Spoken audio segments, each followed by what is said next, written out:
Hi, and welcome to the Word of the Week. This week's word is perception. Now, perception means to perceive, right? To observe, to take in the information, to create a mental image, right? Your ability to comprehend. These are all definitions of perception.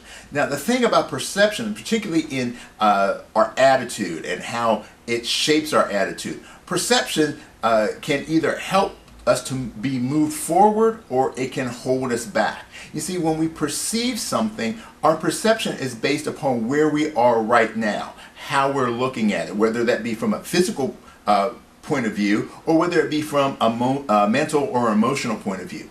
See, a perfect example of that is my hand, right? If you're looking at my hand right now on the video, right, you see the back of my hand. I'm looking at it, I see the palm. Right? It's the same hand, it's in the same space. What's changed is our relationship to it. Right? How we are perceiving it determines how we interpret it.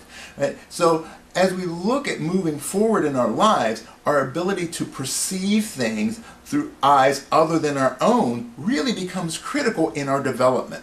You see, we get set in our ways because we know what we know and we act how we act. I was having lunch with one of my really good friends, and he was telling me something about his years of counseling. He's been a minister and a counselor for a number of years, and he was talking about personality types and how you have people who are classified as emotional people, right? They feel a lot, they express a lot, they're empathetic, right? And you have people who are very logical, right? They think everything through, they're very focused, very clear, and decisive on things. Now, you see, whenever there's problems, particularly with an emotional person who is in a situation where they think they have to do something logical, they have to come up with some sort of logical progression, they are rarely as logical as they think they are. Right? And somebody who's logical, when they're put in a situation where they have to express their feelings, move from this emotional state, they are rarely as emotional as they think they are. Right? So their perception is different.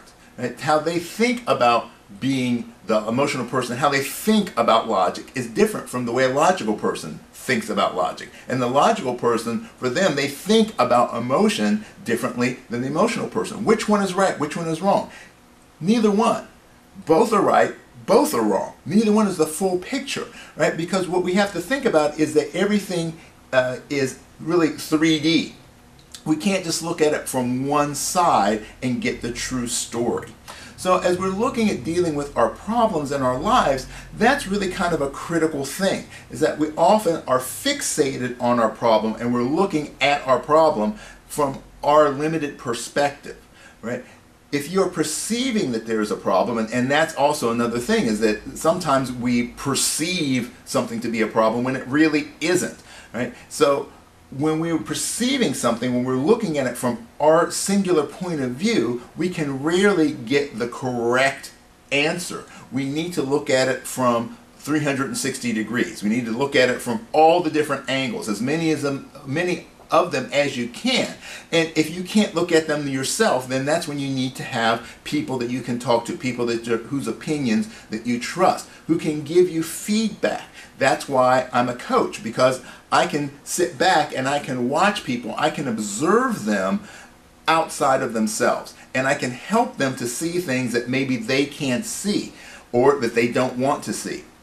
So as we develop our ability to perceive things through a variety of different lenses, this improves our ability to make changes in our lives, to move forward, and to avoid those obstacles that might hold us back.